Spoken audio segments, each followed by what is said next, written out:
Hello, my name is Jessica Shorter, and I worked with Group20, and we did Detroit Demolition. So I'm going to go ahead and go over to MATLAB. So to begin our script, we started off with a disclaimer to tell our users that we prefer them to use MATLAB 2017 version because that's what we all use, and so they won't run into any errors. So to upload our data, we use the numtext raw XLS function, and we created a menu, and we only have two options to call our functions, which is district function and our contractor function. And so with that, we use a switch case, and we only have two cases because we have two menu options. And so under each case displays the information that the contractor would do once that, I mean, not the contractor, I'm sorry, whatever select option that they choose to select, that function will do that under each switch case. So just to give you a better understanding, let's just go ahead and run it. So here is our disclaimer. Here is to allow to warn our users that we prefer them to use MATLAB 2017. And here's the menu that will pop up. So we're just going to go ahead and click contractor information. And so what pops up is a summary. And before we can create the summary here, we had to sort our contractor's name. So our contractors were stored in our XLS read in the raw, and here are the columns and the rows, the row and columns that our contractors were saved in. So we used the sort function to alphabetize those contractor names, and using the summary function to calculate the total times that each contractor have done a demolition from the years 2014 to the year 2017. So to get these titles at the top, the contractor and the usages, we use the fprintf here in line 13. So continuing on, at the bottom of our summary, we have we want to prompt the user to input a value 1 through 12. So say for instance, we'll put the number 5 in, we'll hit enter. So what this is going to do is ask us if we want to see spring demolition. So if we were to select no, we have a string comp that we use, another if else statement, to return the user back to the original question, which is if they would like to see um, district function or contractor information. I mean, not contractor information, I'm sorry. District information or, yeah, contractor information. I was correct. So if we go ahead and hit yes, it will take us through and call our contractor function. So we're just going to minimize that for right now. And I just want to go and explain my if else statement. So it start here in line 29. So X is our variable as the contract, well, not the contract, the user will input the value 1 through 12. And so once that value is inputted or entered, it'll be saved as months. And so we use the variable months in our if else statement. So say for instance, I were to put in a different number other than 5. So say for instance, I put in 6. And what that would do, it would display if I would like to see the demolitions done in summer. And so we use the quest dog here to display that question, if we want to see the demolitions done in whatever season. So if we were to select 9, it will ask us about fall demolitions. If we were to put 1 or 2, which means January or February, it will ask us about winter demolition. So if the user were to input something greater than 12, then it would display that the season does not exist. So just like we said that the XLS read have stored all of our original information into its own column and row. And so what we did was save those column and row here and initialize the variables so that when we go into use like our for loops and our if else statements later on in our script, we will be able to, these variables will already be defined. So continuing on, hold on. So here in line 53 is where we call our function. And this here, I'm going to show you where this menu was created. It was created in our contractor function here, and here's the menu option here. So it asks us if we would like to use contract, if we would like to see contractor information or the comparison of the contractors. So here, since we're going to select case 1, it would display a list, and that list would be displayed as a table. And we'll also have an example of how we would like the user to copy and paste the contractor name from that list that will be displayed above. So once that contractor name is imported or entered, it will go through the for loop here and with the if else string comp. So basically it will compare the contractor name, and it will be stored in a cell array. And so just to give you an understanding of where I'm going, let's go ahead and just select contractor information. And here's that list that we were talking about.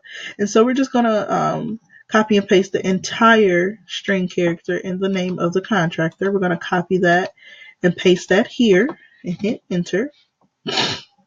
So what it's going to do is bring up that table. So what this if else statement does here in the contractor information, and it stores our information in a cell array, and it puts the information into the cell array that we will want it to be displayed as. And then these variables here that we have will be our table titles. So here, let me show you the titles of our table. If I can get to it right here. So here, since this is where we stored our information in these titles here, and here's how we created our table with the built-in function table. We have our parcel ID, our price, our demolition date, and our district and our neighborhood that this particular contractor that we copied and pasted have done. So moving forward, going back to the main script, it asks us to input a year, right? And so what this year that we input is going to do, it's going to take all of the contractors that have done work, and it's going to take the price of all the contractors that have done work in whatever year that we select to see. So say for instance, we're going to go ahead and put 2016 in, and what that's going to do, 2016 will allow us to see a table like this. So here is all of 2016 dates where demolitions have been done and all of the 32 contractors. I'm trying to get to the top here. I think I was almost there. Oh, yeah, right here. So we have the price to the left and the demolition date to the right. So what it's going to do is take all of the price, and it's going to give us an average. So our goal here for doing this table was that the user will be able to compare which year has the highest or lowest price value.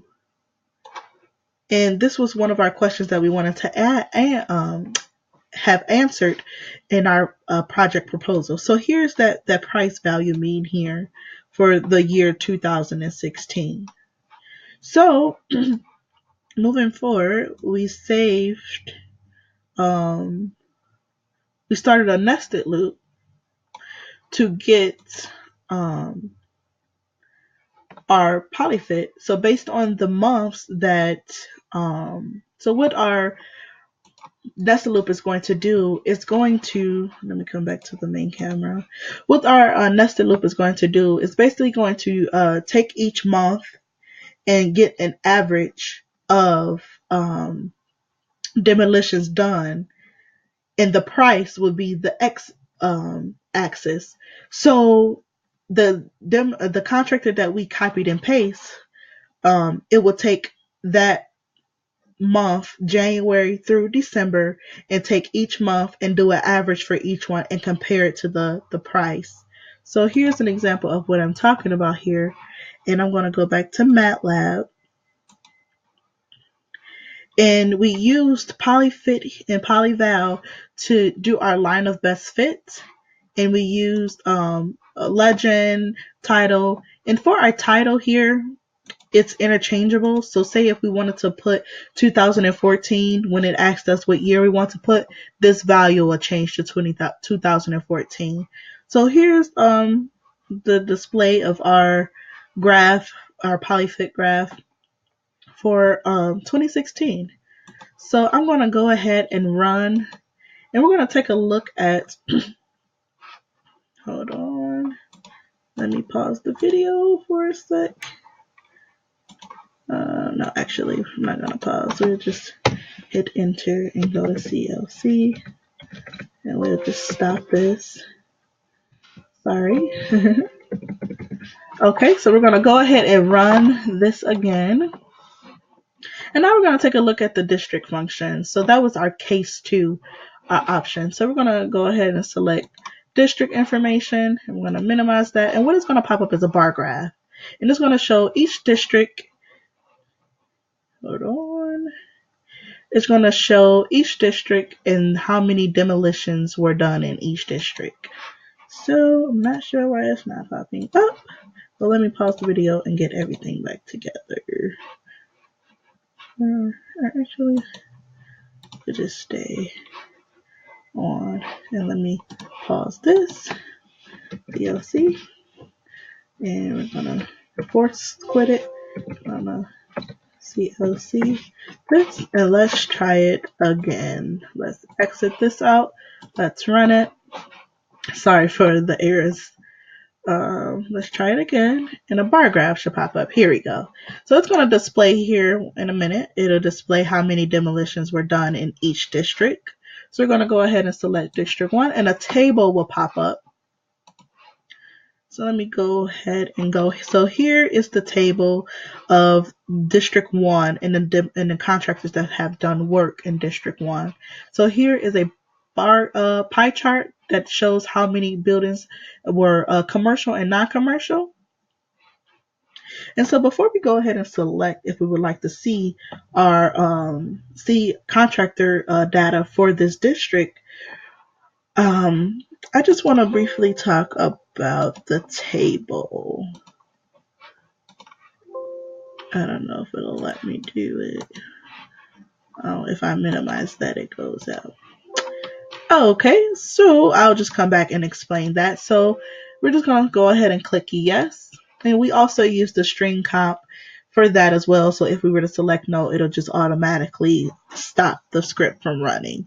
So here is all of the contractor information in that table above. But here specifically is in District 1. Here are all the demolitions that each contractor did in District 1. So here is going to be another quest dog. It's going to ask us if we want to see another district, but I'm going to go ahead and hit no and go back to the tables and just briefly explain what our tables. So when we select it, if we would like to see contractor information, here is all of the contractor information in District 1. Okay. So I'm going to go ahead and go over here. And so basically just briefly explain what's going on. So here's that first bar graph we did here. And we used a for loop to display these numbers here. We used a for loop right here.